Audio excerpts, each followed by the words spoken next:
Hey guys, it's Greg. In this video I would like to focus on Uprising, which is over here.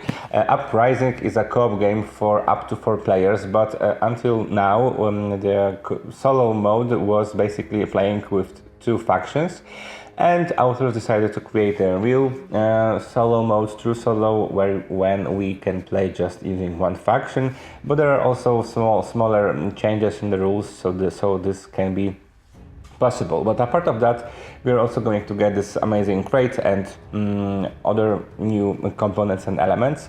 So because of the game is quite big, I mean we have a lot of components and modules and additional things from different expansions, I've decided to just show you all the components and all the mechanics and just explain how those regular mechanics are going to be changed or work differently with this true solo mode. But it's very important, and the most important thing, that with true solo mode we are going to get also the new map. I mean, it's going to be a little smaller, the play area, but also the whole setup and this map that I am showing on the video is prepared for 1-player games. So if you are interested in Uprising, just check out the rest of this video. So as you can see, Uprising is on a table. So before we start talking about this true solo that is coming to this game, I think I need to introduce the game in general, so you will understand more the concepts of this game and how it works. And so first of all, Uprising is or was a game for up to 4 players. You could also play it solo, but you had to control 2 factions. Thanks to this true solo mode, you can play. I mean, we can play it using only 1 faction, but there are also different changes in this game. So it can be played as a true solo and not that you need to control 2 different factions. But what is Uprising about? This is a game where you are fighting with 2 opposing forces. You have Legion and Horde. Those are the Legions, so those beautiful raspberry color, I don't know, and Horde, those neon yellow undeads that are going to spawn on the edges of the board. So this lore of this game is basically that there is this evil empire that controls this world, and you are this last haven of humanity that is trying to fight with this empire. And of course, unfortunately, those undead hordes are coming from those ice wastes around the world and fighting. They are attacking and fighting each other. So in this game, the AI, those 2 opposing forces, are going to fight each other and also players. So the goal of the game is to, at the end of the game, have more victory points than those 2 opposing forces. Thankfully, we are not going to sum the victory points of those opposing forces. You just need to have more than each of them. So thankfully, this is not as hard as it sounds like, but still the game is extremely difficult. But there are mechanics that are making it a little bit harder. I mean, a lot of harder, and thankfully easier. So this difficulty level can be set to the level of the players, and then you can just make this game harder and harder. We've played this a lot of times, and I must say we also won this game on the hardest level, let's say, but it is real challenge. What is quite surprising, because the game uses a lot of dice, and I don't know if you can see them. Yeah, you are going to use a lot of dice when you're fighting and basically doing everything in this game, but I don't know how they did it. The game is balanced. Even if we are using random dice, the game is so balanced that you can mitigate those rules. You can somehow you can somehow win it, even if it's dice based. So this is very, very unique and amazing feature of this game. So we have those two opposing AIs, those bad factions, and I am using all of the expansions that were released for this game, and it's quite difficult for me to point out which of those elements are from which of the expansions. So as they are preparing this big box with everything, I think it's just fair to show everything and not dissect from which expansion which part is. So we have a lot of different factions. Each board represents different units that you can recruit, different buildings, and dice that those units are using. We also have costs, and this is the space for our havens, so our havens that we can build on a map. The more havens we have built, the more resources we are going to generate. And over here we have all actions that can be performed using those action crystals. It's another amazing thing when it comes to this game and in general user experience or player experience is that there's a lot of shortcuts and tips around every single corner of this game that you don't have to check the rulebook every single time to double check what is going on, because everything is written on the boards, or there is this very long list of phases of this game, but in the end it's very helpful. And after you read the rulebook once, I think that is going to be enough. I read it like 4 years ago or something like that, and thanks to those helps that are everywhere, it's very easy to start playing this game even after a long break. So going back to the factions, we have a lot of them. I think it's 1, 2, 3, 4, 5, 6, 7, 8, 9, and that one is 10th one, so I think it's 10 if I can count to 10. So this is those are the factions. Each of the factions comes with units and with 2 heroes. So I am going to take those 2 heroes to show you. When you're playing this game, you always need to choose one of those heroes. But if you are playing true solo, you are going to use one faction, but 2 heroes at the same time. And those heroes can come both from the same faction, or one hero must come from the faction that you're playing, and the second hero can be from different faction. It's up to you which one. Each hero also comes with this deck of cards, fit cards, so those are for the Yani, and those are for Barath or something. And those fit cards are basically skills and different upgrades that you can unlock for your heroes. And what kind of upgrades we have here? So for example, we have always, so this is like a passive ability. If you solve a quest, you may give all effects and rewards to another player. There are also actions, and there are also upgrades to your units. If there is a start information, that means that this is a starting card and you are going to have it at the start of the game. So in here we have 2 of these for this character, and those are modifying those specific units. But also we have cards like this, so those are like double-sided, let's say, and every time you are going to acquire them, you need to choose which side you are going to use and play, because those are different statistics of your hero. So maybe I will show you also the cards of the heroes that you can play. So those are the cards of our heroes. Those are double-sided. Those are the graphics, and you're going to choose, as I said, one of them or 2 if you're playing through solo.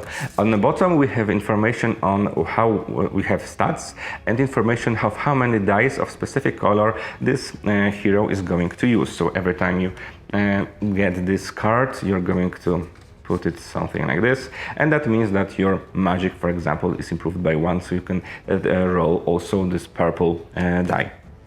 And those dice are obviously have different sides. So the white, I think, are the weakest one. If I'm not mistaken, we have a lot of blanks. The shields are obviously protection. Skulls are hits. There are also like those thunders. So thunders are allows you to use different abilities that are around the game. So for example, over on this druid card we have this thunder. If you roll this thunder, that means you can use this ability. And so we have also those additional special dice. Those are from expansion. As you can see, they look also differently, and you can acquire them also in specific different way. So this is the general overview of the factions. And now the board. So the board in a game is a little bit different. I mean, in the regular game, because it's much bigger. The play area is much bigger. Those are the setups for 2, 3, and 4 factions. And over here, the board is a little bit smaller. It's a little bit more dense. And the second different thing about the board is that, not the board, the amount of action crystals, because in regular game we are having I think 8 or 6. In here we have 10, so you're going to use all those 10 action crystals, so 10 actions to perform different things. I will go through actions in a second. I'm just giving you an overview of what components you can see here, because there is a lot of things. Those cards around over here, those are the druid cards, so like help of druids.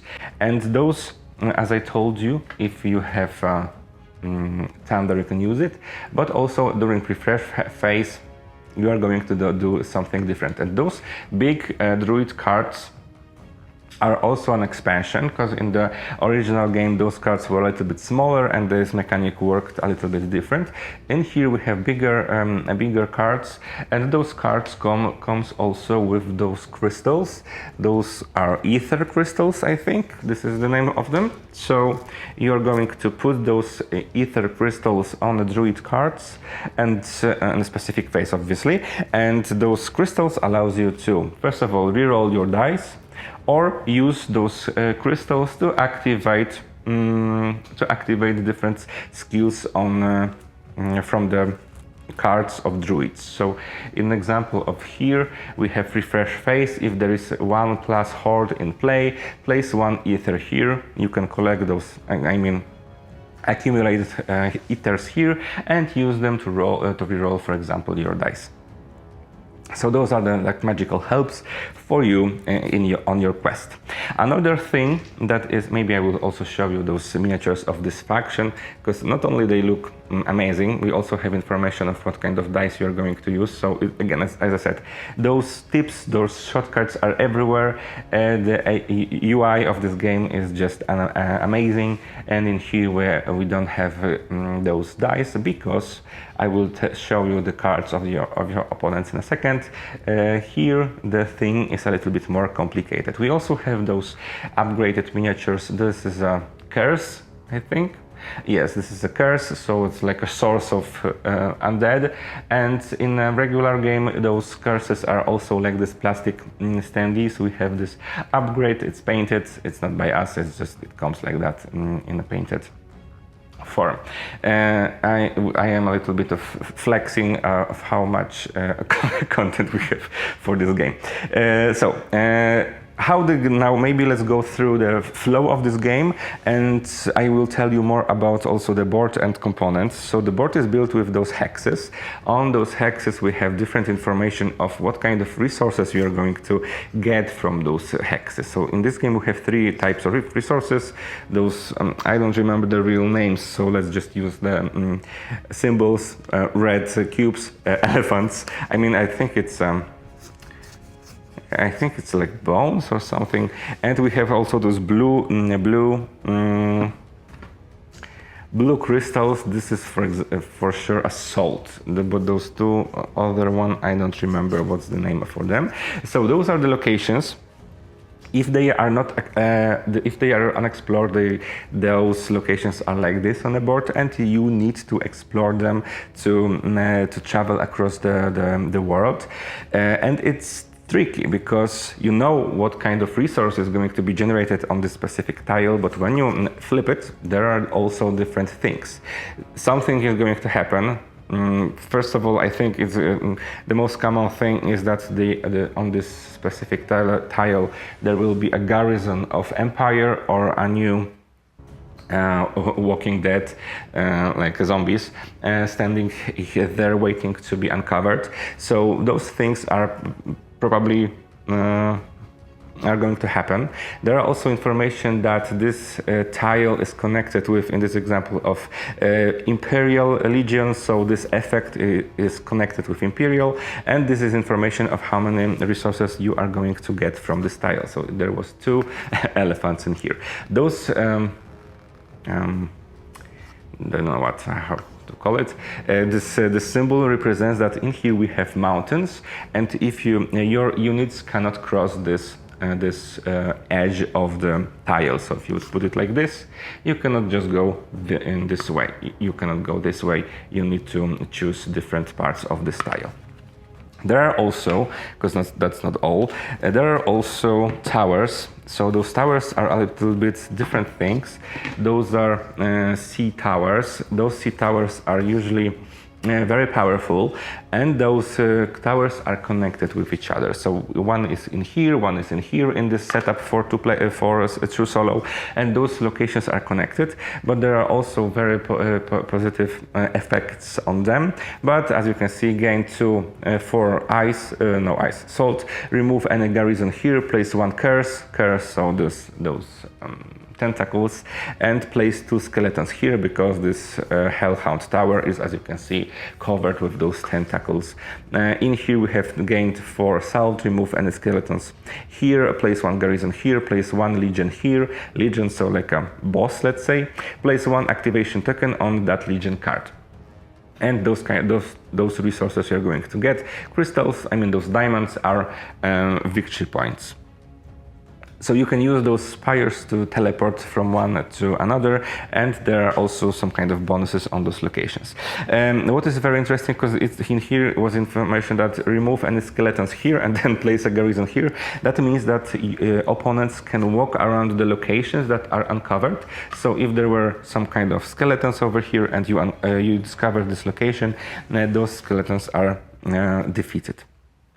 I already mentioned that we have 3 types of resources. Again, this is an upgrade in the base game.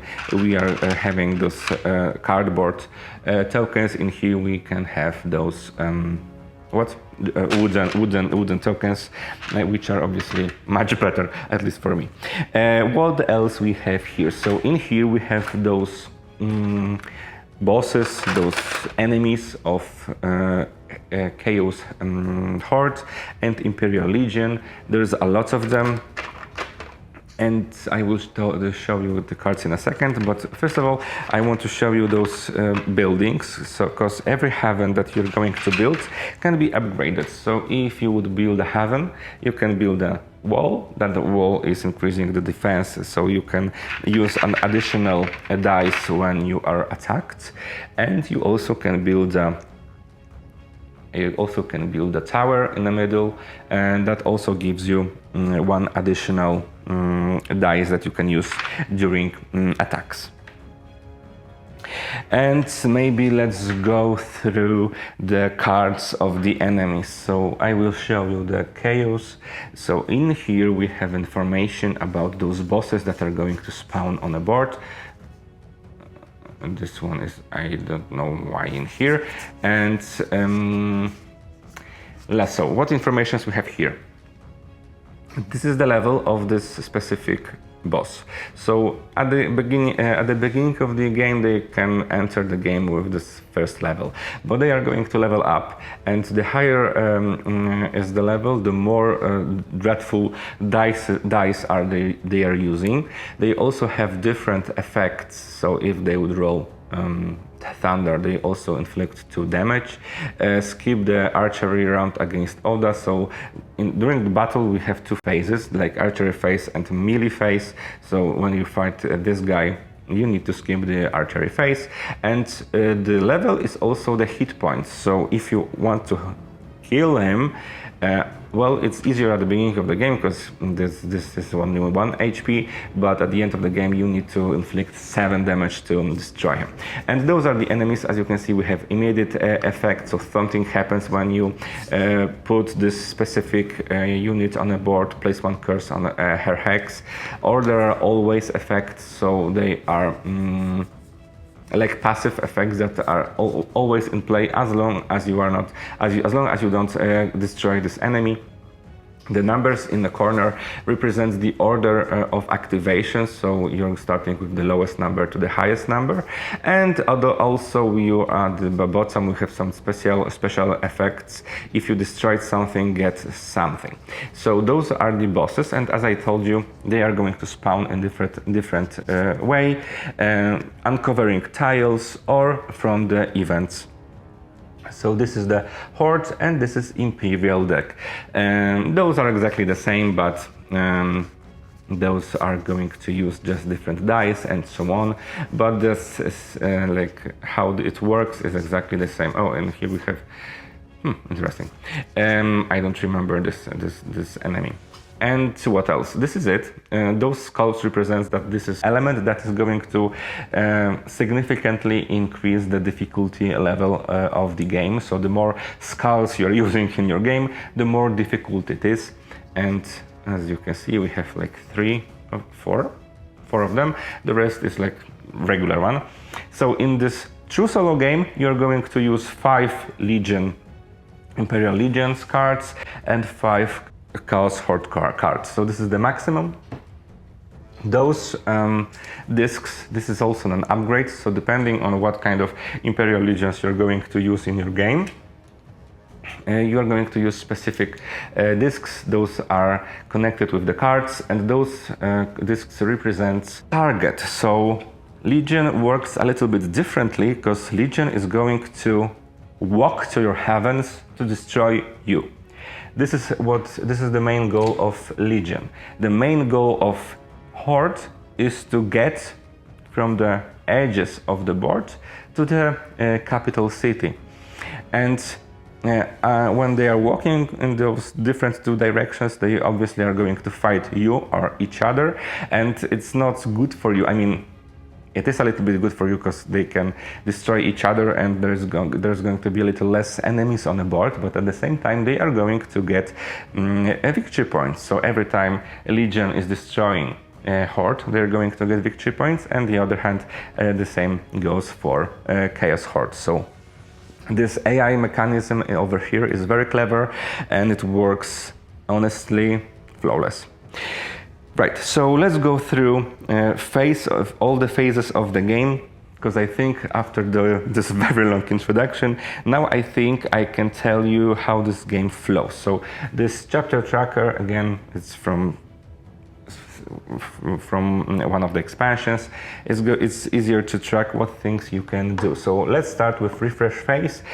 Fill all your face down cards back to the face up. If you use your cards, you just need to activate them again.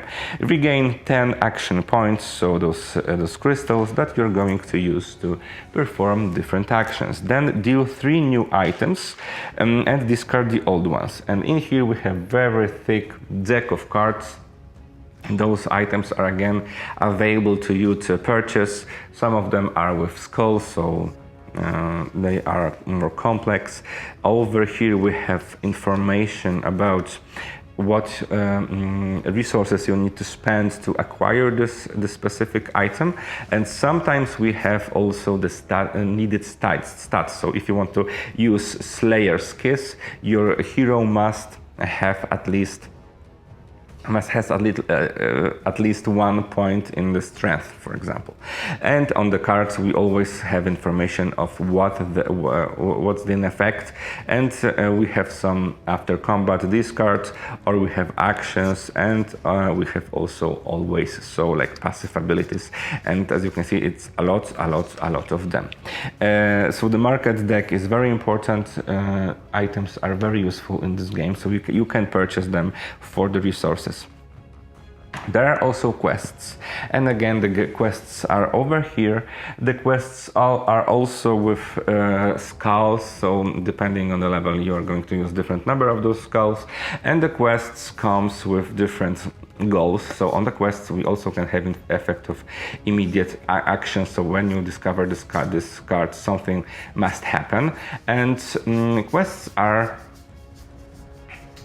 are interesting because you are going to solve the quests by rolling your dice, all of your dice available, and depending on the result you are going to use one of those specific bonuses. So the more results you acquire, the more effects you can resolve.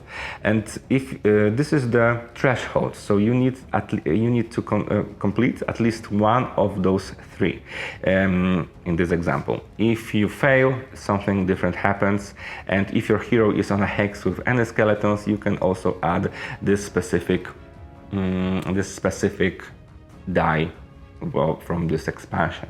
So those are the additional rules, and the quests are very useful. Again, they can completely change the situation on the map, and the quests are, I think, one of the ways to remove those curses, because in general it's impossible to remove them, but some quests can do this. And again, those quests are available. There's a display of them, and you can fulfill them spending your action points to try and pass the tests that are on quests.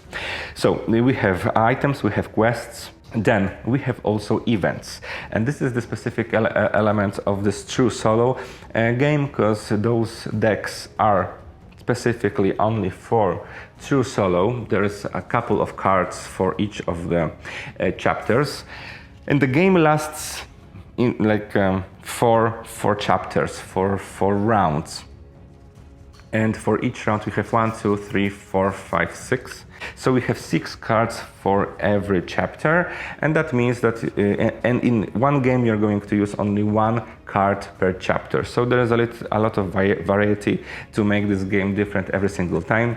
And those chapters are like events. Something is going to happen. There's a little bit of flavor text at the top and in the middle, and something is going to happen. So place 1 activation token on something, place 2 skeletons on that hex, specific hex, place 1 horde at threat, so level in the dark mirror, not adjacent to a heaven, place 1 horde at threat 4 on a sea tower. So sea towers, and so on and so on.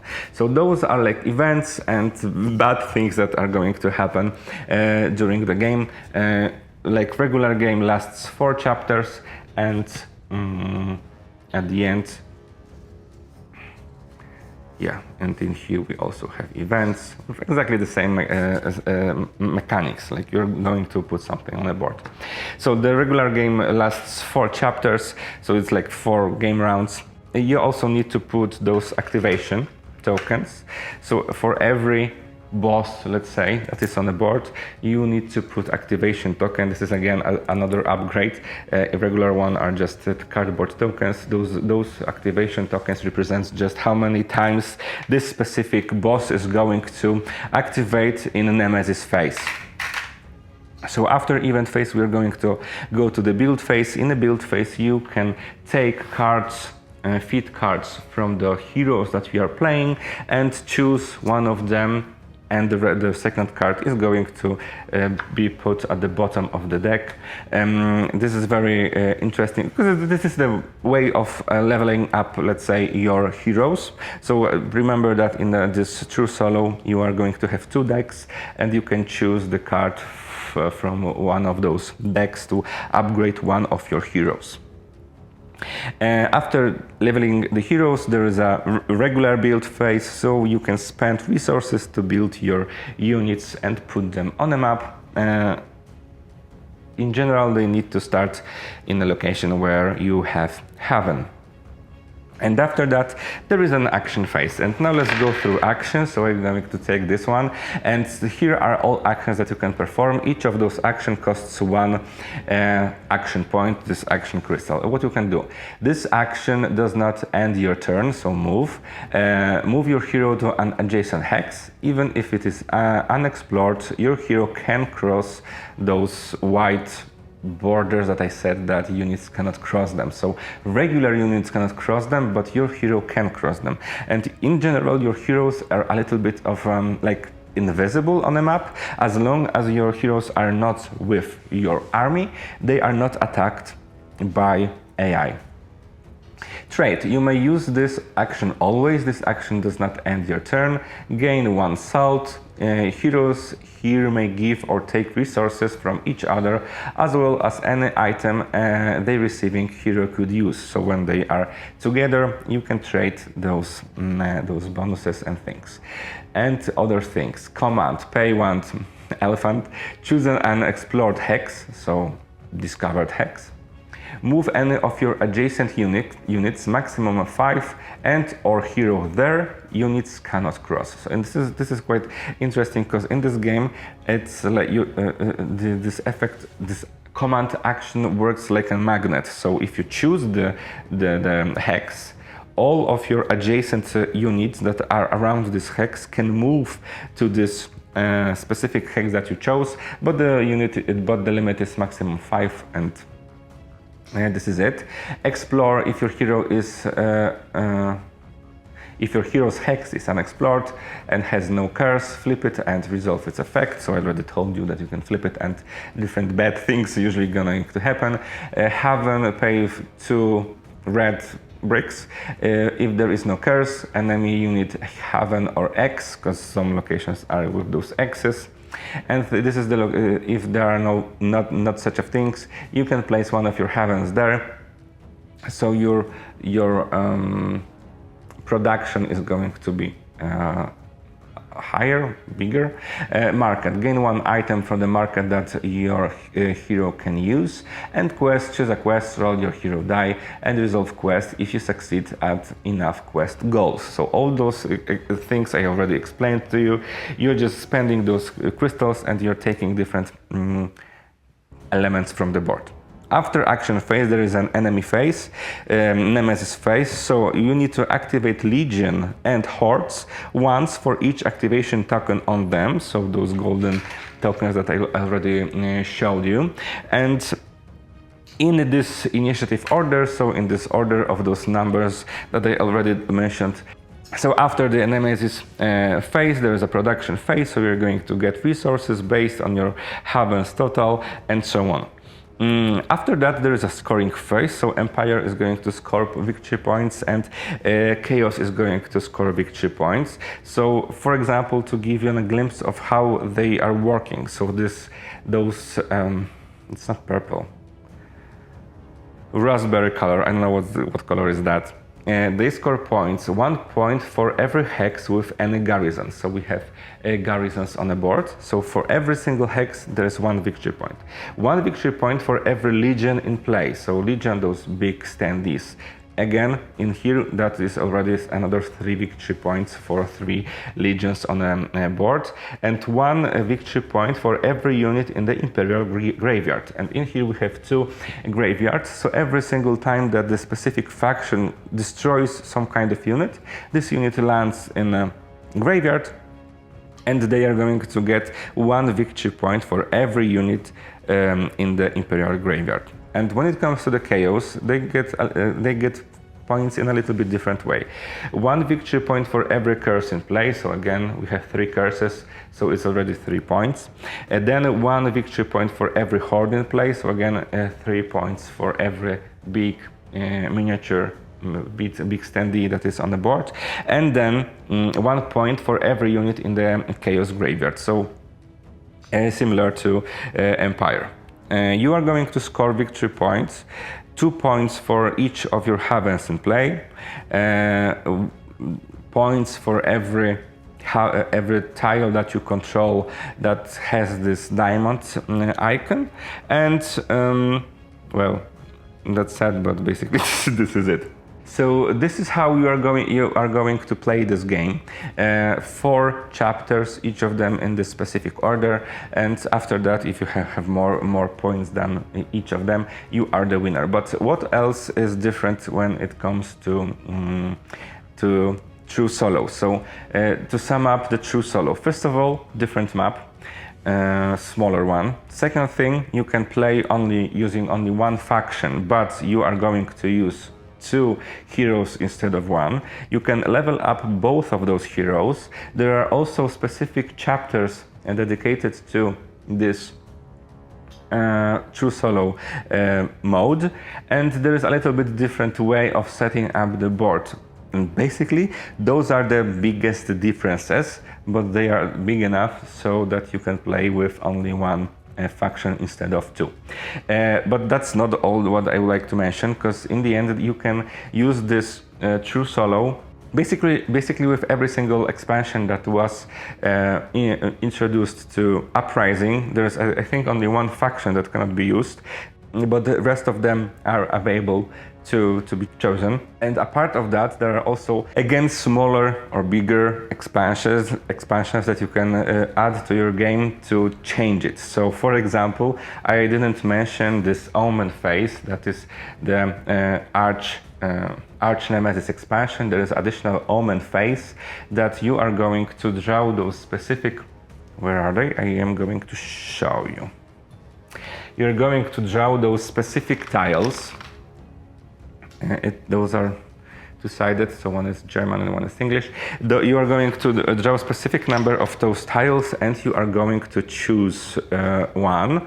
And at the end of the game, you are going to count how many points there are for different omens. So there is this omen of the Void, the greater omen of the Empress, a lesser omen of the Kraken. So we have different arch nemesis, and this arch nemesis that got the most points is going to spawn, and again you need to survive and kill it. This arch nemesis is super powerful with unique set of rules. So for example, this Kraken spawns a lot of tentacles around the board, and you need to somehow survive it. So this is like ultimate boss at the end of the game, and this is this ultimate omen that is going to spawn. And during the whole game, during each of the chapters, you are going to choose which of those omens are going to be more, let's say, powerful, and at the end they are going to spawn different arch nemesis at the end. And there is also another expansion, let's say. Those are two more. Those Banes. So we have those. We have those additional chips. This is also an expansion, and you can use them to upgrade those bosses, those big miniatures. Every time they are spawning, you also can give them those Banes, and those Banes are going to modify the basic rules of those bosses. So we have those Banes for Undead. There is also a bag with Banes for Legion. So we have 2. And final new expansion that is, I think, in a form of prototype, because we've got it from the authors.